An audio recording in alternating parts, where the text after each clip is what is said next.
तो हेलो साथियों, आप सभी कैसे हैं? उम्मीद है कि आप सभी बढ़िया होंगे। और मैं अपने एसएससीजीडी का एग्ज़ाम दे करके आ चुका हूँ। मेरा एग्ज़ाम 9 मई 2026 को थर्ड शिफ्ट में था, गाज़ियाबाद। तो अभी मैं तुम्हें बताने वाला हूँ कि किस तरीके के क्वेश्चन पूछे जा रहे हैं एग्ज़ाम में और कौन-कौन से टॉपिक से क्वेश्चन पूछे जा रहे हैं। और तुम ये भी जान पाओगे कि कौन-कौन से क्वेश्चन पूछे जा रहे हैं। मैं तुम्हें ये भी बताऊँगा। तो लास्ट तक बने रहिए। तो सबसे पहले मैं तुम्हें बताता हूँ कि सब्जेक्ट वाइज़ के रीज़निंग में, हिंदी में, मैथ में, जीके में कौन-कौन से टॉपिक से क्वेश्चन पूछे जा रहे हैं। सबसे पहले आता है तुम्हारा रीजनिंग। रीजनिंग में तुम्हारी बैठक व्यवस्था, सिटिंग अरेंजमेंट से 3 क्वेश्चन पूछे गए थे मेरे एग्जाम में। और नंबर एनालॉजी से 2 क्वेश्चन पूछे गए थे।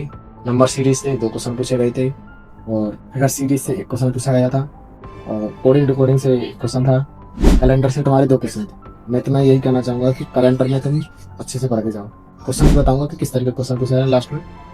तो और अगला है तुम्हारा घड़ी। घड़ी से तुम्हारा 1 क्वेश्चन पूछा जा रहा है। इस तरीके से रीजनिंग में तुम्हारे ये सभी टॉपिक से ज़्यादातर क्वेश्चन पूछे जा रहे हैं। और बाकी ओवरऑल कहा जाए तो 2-3 क्वेश्चन टाइम टेकिंग थे, बाकी ठीक था सब कुछ। मैं इसमें 19 क्वेश्चन अटेम्प्ट किए इसमें मैंने, और 1 क्वेश्चन मैंने छोड़ दिया भाई, मेरे से नहीं हुआ। अब तुम्हारा जीके आता है। जीके में तुम्हारे मुगल साम्राज्य से 1 क्वेश्चन आता है मेरे में, वो भी बताऊंगा क्वेश्चन लास्ट में कौन सा था। और एक तुम्हारा साइंस से था, नाभिकीय संलयन कुछ ऐसा। और एक तुम्हारा करंट अफेयर्स से था। 2025 की करंट अफेयर्स को तुम पढ़ के जाओ भाई। लगभग 5 क्वेश्चन थे करंट अफेयर्स से, और तुम्हारे खेल से थे 3-4 क्वेश्चन। ऐसे करके तुम्हारे और भी कुछ टॉपिक्स ऐसे जो मुझे याद नहीं है भाई। और अगला है तुम्हारा मैथ। मैथ में तुम्हारे प्रॉफिट एंड लॉस से तुम्हारे 2 क्वेश्चन थे। परसेंटेज से 2 क्वेश्चन थे। बॉट एंड स्ट्रिंग से 1 क्वेश्चन था। चाल समय दूरी से 1 क्वेश्चन था। एलसीएम एससीएफ से 1 क्वेश्चन था। सरलीकरण से 3 क्वेश्चन थे।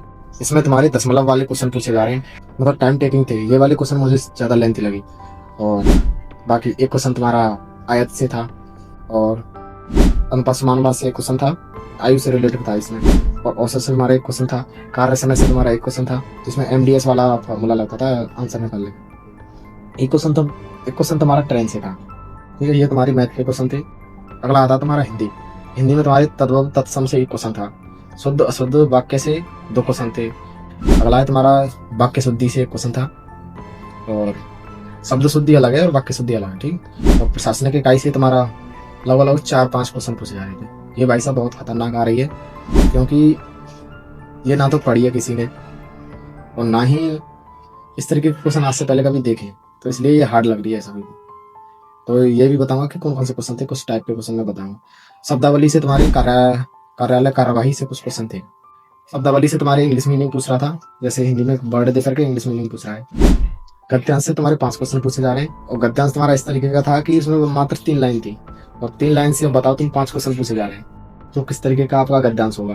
तो आप सभी देख सकते हो कि किस तरीके से क्वेश्चन पूछे जा रहे हैं, कौन कौन से टॉपिक से पूछे जा रहे हैं। और बाकी मैं तुम्हें एक शॉर्ट वीडियो से बता दूंगा कि कौन कौन से टॉपिक से तुम्हें और पढ़ लेना चाहिए, जिससे तुम्हारा एग्जाम अच्छा हो जाए। और मैंने ओवरऑल 80 क्वेश्चन में से 77 क्वेश्चन अटेम्प्ट किए थे। 3 क्वेश्चन मैंने किए नहीं, 1 रीजनिंग में छोड़ दिया और 2 तुम्हारे मैथ में छोड़ दिए। बाकी एग्जाम तो हो चुका है एसएससीजीडी का। अभी हम आगे के एग्जाम्स पे फोकस करते हैं। बाकी मैं तुम्हें कल बता दूंगा कि किस तरीके से तुम्हें पढ़ना है, कौन कौन से टॉपिक से पढ़ना है, और उसी तरीके से पढ़ेंगे तो सब कुछ क्लियर होगा। लगे रहो तैयारी में, अच्छे से करो तैयारी और बेहतर करते रहो। अभी मैं तुम्हें एक पर्सनली बात बताना चाहूँगा कि जैसे अभी एग्जाम्स हो चुके हैं, तो अभी पता दिमाग क्या काम कर रहा है, जैसे रील्स देख ले, मोबाइल चला ले, समझ रहे हो। आपके साथ भी होगा, ये हो रहा होगा।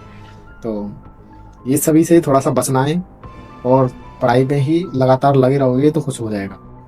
इसलिए पहले तरीका बना लो कि किस तरीके से पढ़ना है और कितना पढ़ना है, तो फिर तुम पढ़ते रहोगे। डेली का टारगेट सेट होगा तो तुम पढ़ते रहोगे, मोबाइल नहीं देख पाओगे, इधर उधर की चीज़ों में ध्यान ज़्यादा नहीं जाएगा। बाकी तुम्हें मिलते हैं अगली वीडियो में। Thank you, take care, bye.